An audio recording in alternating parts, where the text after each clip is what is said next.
Bonjour. Dans une petite vidéo là entre les épisodes de la minute à suivre qu'il faut suivre, hein. Donc là j'ai acheté un petit inclinomètre là. Ça faisait un petit moment que je voulais en acheter un, justement pour des inclinaisons sur la table de la fraiseuse ou sur la ponceuse lapidaire, hein, comme je vous ai montré pour régler affûter les forêts, hein, l'inclinaison des forêts qui doit être donc par rapport à une surface, on doit être à 60 degrés comme ça, hein, et puis 30 degrés comme ça, hein. Donc là, ça c'est pour l'ébauche, hein, et puis après on peut finir avec un petit angle au bout de 8-10 degrés, quoi, par exemple, si on veut faire un angle un peu moins franc au bout. Donc, sinon, bah, faut prendre une équerre genre comme ça, hein. Voilà, c'est bien aussi, hein. J'aime bien moi parce que bon, c'est du petit matériel qui coûte pas cher, ça coûte dans les 10 euros, mais ça m'a déjà rendu pas mal de services, hein. Donc ceux qui n'ont pas les multiples équerres métalliques, précision et tout, ça peut servir. Et c'est assez précis quand même, hein. Faut pas croire que c'est parce que c'est pas du pas cher que ça marche pas, hein. Aussi bien pour le pied à coulisse aussi, qui coûte 10 euros et puis qui marche très bien. J'en suis très content. Par contre, pour ces deux trucs-là, je vous conseille un truc. Un petit truc, c'est d'enlever la pile quand vous en servez plus au bout d'un moment. Si par exemple, si vous bricolez pas pendant plusieurs mois, l'hiver ou autre chose, c'est d'enlever la pile. Comme ça, bah, quand vous allez bricoler, bah, vous mettez la pile dedans, parce que sinon, bah, vous risquez de vous retrouver avec une pile qui est foutue. Et puis, bah, vous n'avez pas forcément la pile de rechange. Donc, même pour le petit outil là, que j'ai montré déjà, qui est bien aussi, qui m'a bien servi, hein. Ça, j'enlève la pile. Donc la pile elle est là, hein. Comme ça, ben, quand je m'en sers, je mets la pile. Puis c'est tout. Puis comme je m'en sers pas tous les 5 minutes, eh ben c'est bien. Comme ça, je suis sûr que la prochaine fois que je m'en sers, au moins, il fonctionnera. Donc voilà pour les petits outils de chez Lidl, hein. Donc là c'est sur le petit inclinomètre, hein.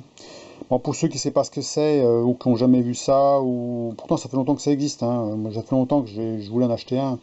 Et puis bon, c'est un petit peu, c'était pas dans mes prix, on va dire.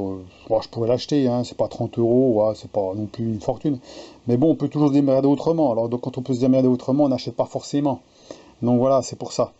Donc, mais là, des fois c'est bien parce que moi j'ai pas toutes les équerres, hein, de toutes les sortes. Donc des fois ça peut être intéressant parce que justement ça permet d'avoir les deux mains libres. Vous posez ça sur la table, si c'est une table métallique bien sûr, hein, c'est plus pratique parce que c'est magnétique, hein.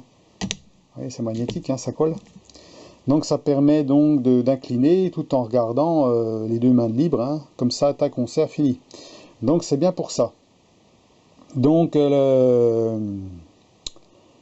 on va regarder un petit peu sur la table de lapidaire, hein, vite fait comme ça pour voir ce que ça dit. Donc sur le lapidaire, bah, on va mettre, voilà, on pose là, hein, voilà. Alors si on le pose droit comme ça nous donne l'inclinaison du lapidaire sur l'établi. Donc l'établi n'est pas bien droit, on a 0,3. Par contre, si on veut remettre à 0, il n'y a pas de touche de remise à 0 là-dessus. Donc il faut appuyer sur la touche et ça met à 0. Voilà. Et là, vous partez sur une base de 0. Même si on n'est pas à 0, on est d'accord, hein. Mais par contre, si vous inclinez, vous aurez l'inclinaison que vous avez mis vous. Voilà. Donc c'est bien pour ça. Voilà.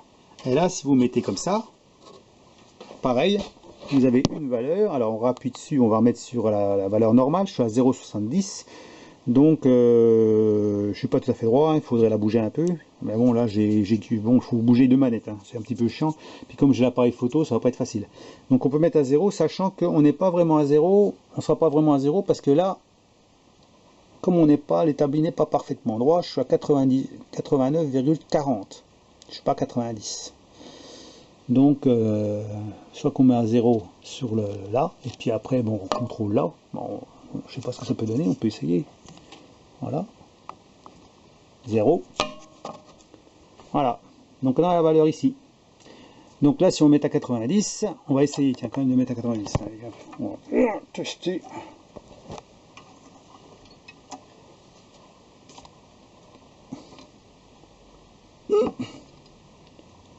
89.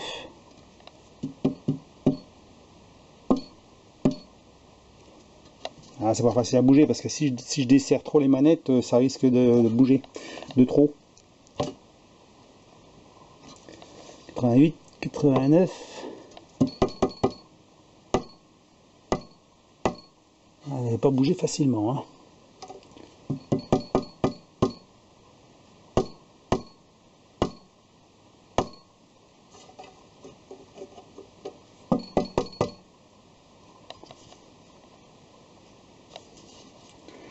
Ah, je vais pas y arriver d'une main, c'est chiant.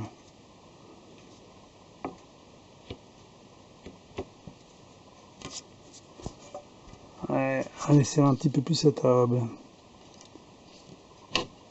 Ah, bah là, j'ai trop bougé.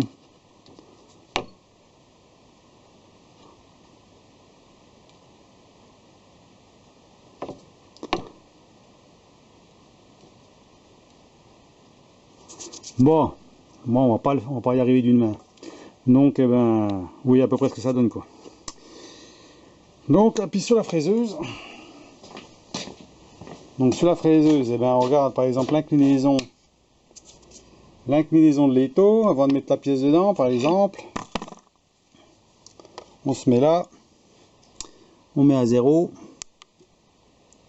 Donc, on a 0,40 en valeur normale, donc je suis pas bien droit. On met à 0. Et après, on peut mettre la pièce dans l'étau. Voilà. Et puis vérifier l'inclinaison.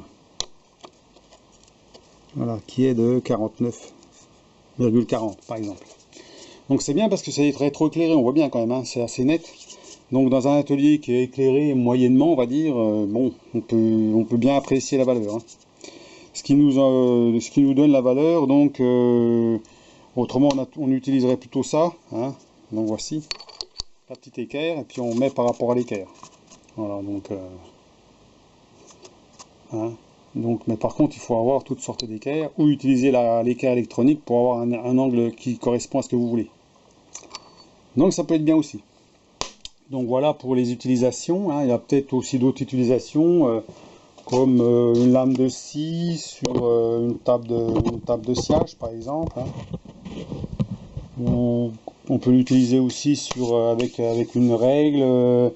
Avec une règle, par exemple, comme un niveau, hein, on mettait une règle comme ça, puis vous pouvez le mettre dessus, hein, ça permet de savoir exactement la valeur de l'angle, au mieux d'avoir une bulle, hein, bon voilà.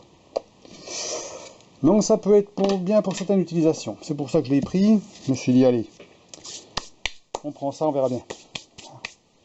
Donc en ce moment, c'est en vente, hein, si ça vous intéresse, hein.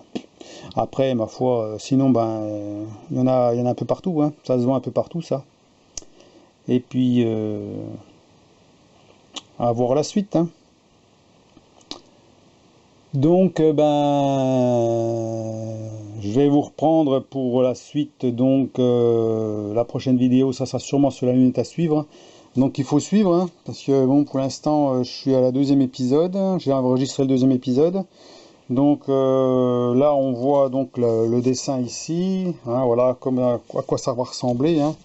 Donc pour l'instant on en est là, les 2 trous sont faits, voilà, le truc est mis dedans, hein, emboîté. Il faut que je mette 2 vis ici, et ensuite après j'ai les petits supports à fixer ici, voilà, un là puis un au-dessus, après les finitions et puis c'est bon. Et puis voilà, ben après, ça devrait aller, hein, donc il n'y a pas de problème. Je vais vous montrer ça sur le 2e épisode, hein, que j'ai fait, que je passerai bientôt. Donc, ben voilà pour la vidéo de l'inclinomètre. Si certains, ça les intéresse, hein, comme bout des outils électroniques, c'est pas trop mal. Maintenant, je vais voir l'utilisation parce que c'est tout neuf, tout beau, tout neuf, hein, je ne sais pas ce que ça va donner. Après, je vérifierai au début toujours les valeurs pour voir par rapport à une équerre, pour voir si je suis bien. Et puis voilà quoi. Mais bon, ça peut être pratique. Donc voilà pour la vidéo de l'inclinomètre. A plus, à la prochaine.